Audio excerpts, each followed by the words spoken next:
I love how in Seth MacFarlane's fucking television show. Fuck, what is it called? Jesus Christ.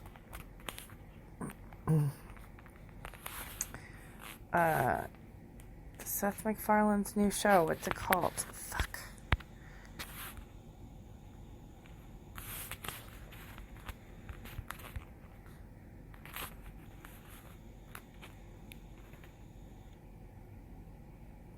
Oh, okay. I love how in Seth MacFarlane's The Orville, how the ship looks like a giant vagina, but then all the little ships that come out of it look like little helmets. I also love how he is roping in a lot of old Star Trek actors and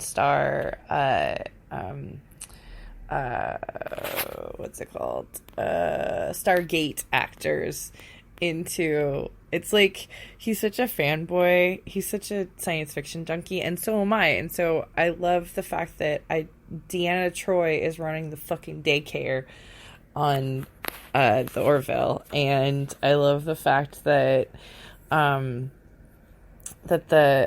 think that they even roped in the older guy, the scary guy from Continuum, who was also on Stargate a whole bunch. He was always the one who was like something of Texas, Stan of Texas, or whatever he was. The leader guy on Stargate. Anyway, he was a warrior. He was oh yeah, he was like a freedom fighter. He was like an older freedom fighter. He was like 200 years old on Stargate. Anyway, whatever. So like so many good star random walk-ons for that show, and the little helmets, and the giant ship that looks like a vagina when all the other spaceships look like penises, and all of the fanboy jokes, and the cute little moments, like cheesy moments. He even gets the cheesy moments right when he's making fun of those on the Orville. Like, Seth MacFarlane's such a science fiction fanboy. I don't know if you guys know this or not, but he was on, oh fuck, what was that show? He got himself on Star Trek, the one with Scott Bakula's nipples. What was it? It was a little bit grim, actually.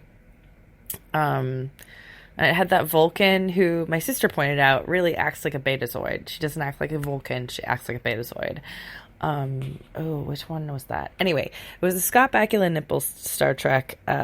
Scott MacFarlane still had some juice when that show was on from his Family Guy days, and so he managed to get himself on an episode of that show. And I remember his walk-on because I was like, you are such a fucking nerd, dude. You don't even really act anymore. You just write scripts and shit, and you still took time out to make sure that you got this walk-on. It's a little bit beneath your career right now and a little bit outside of your normal wheelhouse because you are a fucking fanboy, and you can tell from his jokes on Family Guy.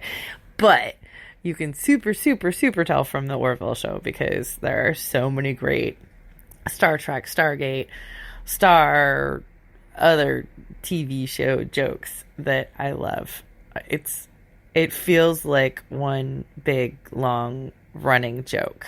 I mean, even just the Union stuff, right? Like instead of the Federation, it's the Union, but super cheesy, and everything sounds sillier when you're calling it the Union instead of the fucking Federation for some reason. Like, I'm so used to like growing up with the Federation being like the end all be all. It's like the United States of America, the Federation of Planets. Like, they roll off the tongue in the same way, and I felt the same reverence for them as a child, and as an adult, like, all of my ideas about all of them are kind of shattered right now, especially with the new Star Trek television show, which is a little bit like more like what I really think Star Trek was like in the early days, where they were just morally always kind of questionable, kind of teetering on the edge of the line between good and evil. Like, kind of strayed back across that line a lot more than they did in the later Star Treks. You know, they were very clear about being peaceful and and never starting a war and trying to end wars, and war is bad and famine is bad and money is bad and all that other stuff and all that egalitarian stuff. And, you know, like, the Star Trek Discovery is kind of like, you know, the early days of Captain Kirk and Spock when it was a little more cowboy shit, right? And it's kind of opening my eyes to, like, okay, yeah, like in order to form a giant federation of planets, some blood had to be shed, and their alliance was not an alliance just out of goodwill. It was also a protective alliance, like the Orville's kind of highlighting in some of the later, more drama-rama episodes. But anyway, which means, as a protective alliance, that you are going to war together sometimes, you know? Anyway, like, it's not all holodecks and Ryza vacations, you know? This is the rough and tumble early days. And also, you know, when you build an empire, you're going to end up with a couple of slaves. Like, you build an empire and somebody's going to be at the bottom doing all the fucking work. So, I don't think any empire's ever really been built without bloodshed. Anyway, so that is episode 1 of My Favorite Boyfriend Television, The Orville.